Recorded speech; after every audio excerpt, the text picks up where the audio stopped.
사도신경으로 우리 믿음을 함께 고백하심으로 7월 11일 목요일 새벽 예배를 하나님 앞에 드리겠습니다.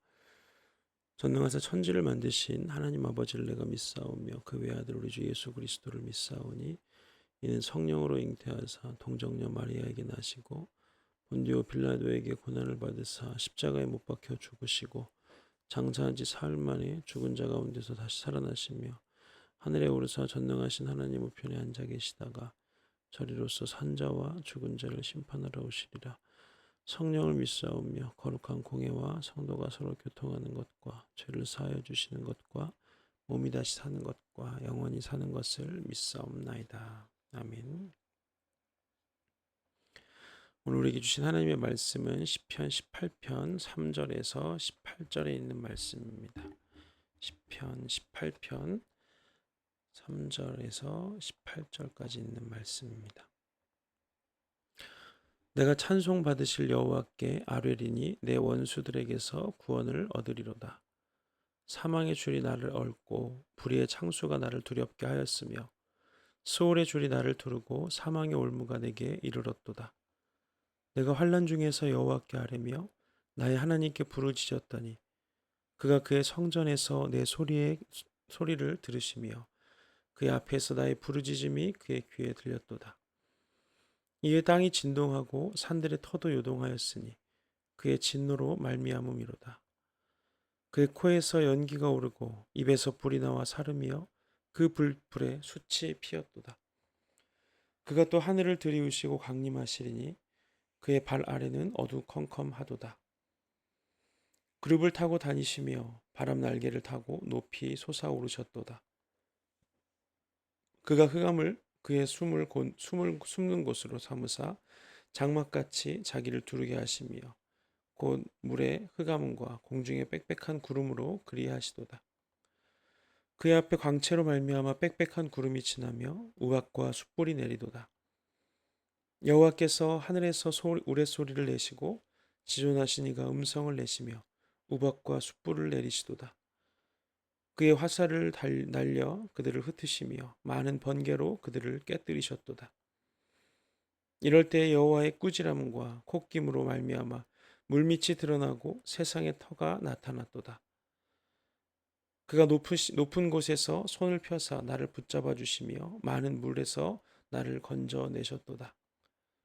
나를 강한 원수와 미워하는 자에게서 건지시며 그들은 나보다 힘이 세기 때문이로다. 그들이 나의 재앙의 날에 내게 이르렀으나 여호와께서 나의 의지가 되셨도다. 아멘. 오늘은 시편 18편 3절에서 18절 말씀으로 크고 위대하신 하나님이라는 제목으로 함께 말씀을 나눕니다. 우리 어제 1절 2절 말씀에서 다윗이 하나님을 자기 힘으로 고백하고 있는 것이 어떤 의미인지에 대해서 함께 살펴보았습니다. 하나님을 힘으로 삼는 그 다윗의 그런 고백을 살펴보았는데 오늘 함께 살펴보는 부분에서는 다윗이 하나님이 나의 힘이 되신다는 것, 그리고 하나님이 하나님이 다윗에게 어떻게 힘이 되시는지에 대해서 얼마나 크고 위대한 힘을 가지신 분이신지에 대해서 다윗이 노래하고 있는 부분을 함께 살펴보기를 원합니다. 보통 시라는 것은 이 과장법이나 또 비유법 이런 것들을 사용해서 노래하기 마련입니다. 다윗이 하나님의 위대하심에 대해서 노래하고 있는 이 시편 18편에는 이 하나님에 대한 묘사가 나타나는데 그런 하나님에 대한 묘사가 과장이나 비유가 아니라 오히려 하나님의 크고 위대하심을 이 언어로 말로는 다 담을 수 없지만 우리가 최대한 사람이 인지할 수 있을 정도로 그렇게 하나님의 크고 위대하신 그런 스케일이 얼마나 엄청난 것인가에 대해서 다윗이 기록하고 있습니다. 하나님은 영이시기 때문에 우리처럼 육신에 갇혀 계신 분이 아니십니다. 그래서 어디에나 계시고 또 언제나 동일하신 그런 분이시지만 다윗은 하나님을 우리처럼 육신을 가지고 계신 분이라고 여기고 그렇게 하나님에 대해서 묘사하고 있습니다. 다윗이 자기의 힘이 되시는 하나님을 부르고 또 찾는 상황, 그 상황은 원수에 둘러싸여 있고 또 사망의 줄, 또 스올의 줄, 스올이라는 것은 음부를 말하는데 그 스올의 줄이 자기를 꽁꽁 묶어 싸고 있는 상황임을 이 3절부터 5절까지 기록을 하고 있습니다. 그러나 다윗은 이 사방이 막히고 묶여 있는 것과 같은 그때에 자기의 힘이 되시는 하나님을 기억했고 또 하나님으로부터 도움과 또 구원을 얻기 위해서 하나님께 기도하고 있죠. 하나님이 다윗의 간구를 들으시고 또 다윗을 구원하시러 이 땅에 오실 때에 온 땅이 두려움으로 진동을 했다고 기록을 하고 있습니다. 땅이 진동을 했다는 것은 어떤 의미가 있겠습니까? 땅이라는 것은 인간이 발을 디디고 살아가는 삶의 터전입니다.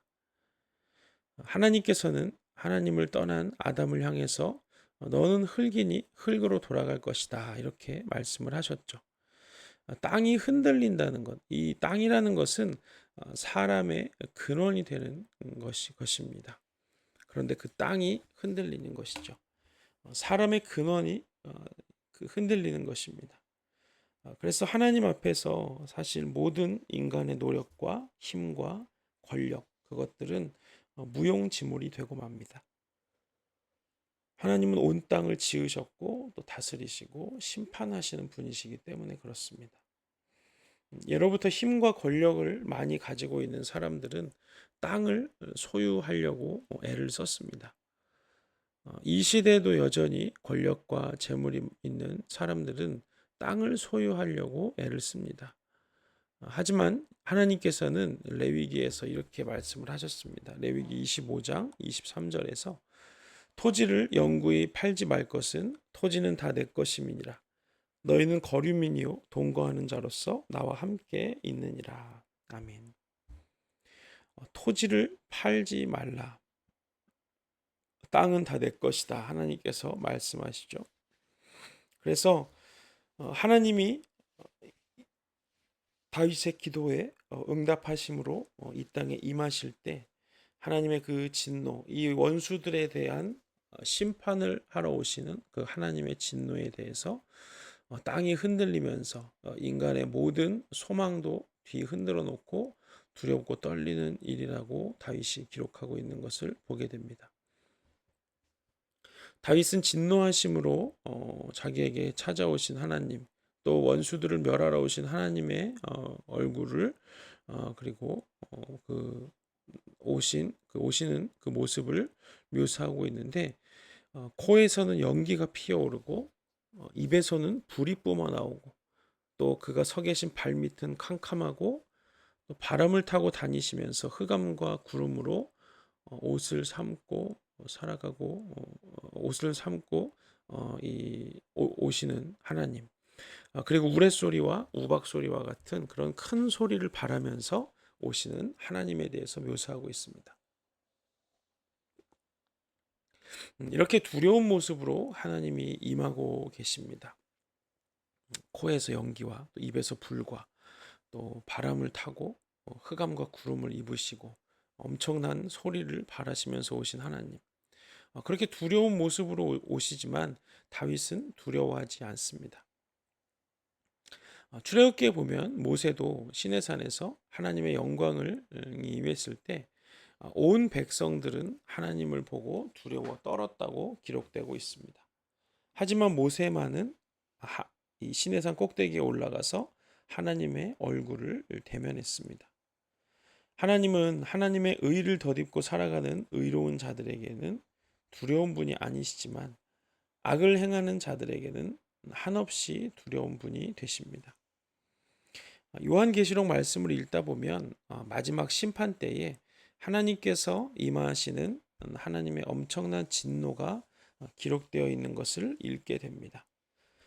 그러나 그 진노가 주님이 다시 오심을 기다리는 신부들에게는 신부들을 위한 것이 아니라 하나님을 두려워하는, 또 하나님을 섬기지 않는 자들, 심판받을 자들에 대한 그런 내용이죠. 그래서 주님을 기다리는 그런 주님의 신부들은 그런 두려운 하나님이 오시지만 결코 두려워하지 않고 오히려 신랑이 왔다고 기뻐하겠죠. 우리는 기름을 준비한 그 지혜로운 처녀와 같이 두려운 모습으로 이 땅에 오신 심판자의 모습으로 주님께서 이 땅에 오시겠지만, 우리가 어, 두려운 주님을 우리의 신랑으로, 또 우리가 기다리는 그런 지혜로운 자들로 주님이 오심을 기다려야 할 것입니다. 그래서 하나님을 사랑하고 또 하나님을 진정으로 예배하는 자들에게 하나님은 결코 두려운 분이 아니심을 우리는 기억해야 합니다. 다윗은 그렇게 이 땅을 심판하시기 위해서 임하시는 하나님, 그 하나님께 구원을 요청할 때 하나님께서 임하셔서 자기보다 힘이 센 원수들의 손에서 건져내시고 또 자기가 할 의지가 되셨다고 노래하고 있습니다. 원수들은 자기보다 힘이 세지만 다윗은 그들과는 비교할 수 없는 힘을 가지신 하나님이 계셨기 때문에 두려워하거나 낙심하지 않았습니다. 우리에게도 우리보다 힘이 훨씬 센 원수 마귀가 시시각각으로 우리에게 달려듭니다. 정말 마귀는 우리가 예측할 수도 없고 예상할 수도 없고 준비할 수도 없는 그런 상황에서 우리를 공격하고 우리를 넘어뜨리려고 합니다. 그래서 우리 힘으로는 사실 원수를 상대할 수가 없습니다. 마귀를 상대할 수도 없고 우리 힘으로는 마귀를 이길 수도 없습니다. 오히려 이 마귀에 대해서 성경은 뿔이 10개에 달리고 머리가 7개에 달린 짐승과 같다고 묘사를 하고 있습니다. 뿔이 10개라는 것은 엄청난 권력을 가졌다는 것을 상징하고, 머리가 7이라는 것은 엄청난 지혜를 가졌다는 것입니다. 그만큼 마귀는 우리가 상대할 수 있는 존재가 아니라는 것을 성경은 묘사하고 있는 것이죠. 그렇기 때문에 우리가 거기로부터 구원을 받기 위해서는 내 힘과 내 능력이 아니라 그 마귀를 상대할 수 있는 그런 주님의 은혜, 권세를 우리가 요청해야 하는 것입니다. 왜냐하면 예수님께서 그 십자가를 통해서 마귀의 모든 권세를 짓밟고 또 부활을 통해서 그 모든 권세와 또 그런 마귀의 모든 권한들을 빼앗아 오시고 승리하셨기 때문입니다. 우리의 힘으로는 마귀를 상대할 수 없지만 우리는 마귀의 어떠한 공격도 두려워할 것이 없는 이유는 하나님이 그 모든 싸움을 싸우시는 분이시기 때문입니다. 그래서 성경은 전쟁은 하나님께 속한 거다라고 말씀하시면서 우리의 전쟁이 아니라 주님께서 오셔서 우리를 건지시고 우리를 위해서 싸워 주신다는 것을 고백하고 있는 것이죠. 하나님은 예수 그리스도를 통해서 이미 얻으신 승리, 그 승리로 우리를 초대해 주시는 것입니다. 우리가 어떠한 상황에 있느냐에 있더라도 두려워하거나 낙심하지 말아야 될 이유가 바로 여기 있는 것이죠. 마귀의 공격이 아무리 거세고 상황과 환경이 도저히 내 힘으로 해결할 수 없을 것 같은 상황이라고 할지라도 우리는 언제든지 우리의 힘이 되시는 하나님을 찾고 또한 부를 수 있는 그런 성도들로 부르심을 받은 것입니다. 그래서 우리가 오늘 하루도 우리를 그 어려운 상황, 내 힘으로는 극복할 수 없는 그 어려운 상황에 우리를 찾아오셔서 정말 그 두렵고 크고 위대하신 하나님으로 찾아오셔서 우리 가운데 있는 모든 원수의 공격과 또 그런 모든 고난으로부터 우리를 구원해 주시기를 간구하는 오늘 하루가 되기를 바랍니다. 그래서 믿지 않는 자들에게는 두려움으로 임하시지만 믿는 우리들에게는 신랑으로 오시는 그 주님을 오늘 하루도 우리가 갈망하며 그 주님을 향해서 나아가는, 또 주님을 구하는 오늘 하루가 되기를 주님의 이름으로 축복합니다. 기도하겠습니다. 거룩하신 주님 은혜를 감사합니다. 오늘 바울이 시편 18편을 통해서 고백하는 하나님이 얼마나 크고 위대하신 분인가, 나의 힘이 되신 하나님이 얼마나 놀라운 분인가를 다윗의 고백을 통해서 만나게 됩니다. 다윗이 그 고난을 위해서 건져달라고 기도할 때 하나님 다윗에게 찾아오실 때에 코에서는 연기를 내뿜으시고 눈에서는 불이 타오르시고 또 바람을 타고 흑암과 구름으로 옷을 입고 그렇게 찾아오시는 주님이심을 우리가 말씀을 통해서 깨닫습니다. 그렇게 두려운 모습으로 이 땅에 임하시지만 하나님, 우리가 하나님 안에서 살아갈 때에 어떤 두려움과 또 어떤 이 무서움도 우리에게 임하지 않고 오직 주님을 알지 못하는 자들을 심판하러 오시는 그 하나님을 기대하게 하여 주시옵소서. 하나님, 오늘 하루도 그 위대하고 크신 주님을 기억하며 그 주님의 놀라우신 손길을 통해서 우리의 모든 상황을 이겨내고 또 우리의 모든 고난을 승리로 이끌어 가시는 것을 우리가 볼 수 있도록 또 경험할 수 있도록 우리와 함께하여 주시옵소서. 이제는 우리 구주 예수 그리스도의 은혜와 하나님 아버지의 사랑과 성령의 교통하심이 주님의 크고 위대하심을 맛보기를 원하는, 그래서 주님을 갈망하고 또 주님을 찾으며 또 주님의 구원을 경험하며 살아가기를 원하는 우리 부으시는 교회 모든 성도들 머리 위에 이제로부터 영원토록 함께 하시기를 간절히 축원하옵나이다. 아멘. 네, 감사합니다. 오늘 목요일입니다. 오늘 저녁에 예배가 있습니다. 우리가 지난 주부터 이 잘못된 문화에서 벗어나기라는 제목으로 지난주부터 아담에 대해서 살펴보고 오늘은 또 하와에 대해서 함께 살펴볼 텐데 오늘 함께 예배를 통해서 또 큰 은혜를 주실 것을 기대하면서 함께 예배할 수 있었으면 좋겠습니다. 오늘 하루도 그 주님, 그 크고 위대하신 주님을 경험하며 살아가시는 저와 여러분이 되기를 축복합니다. 감사합니다.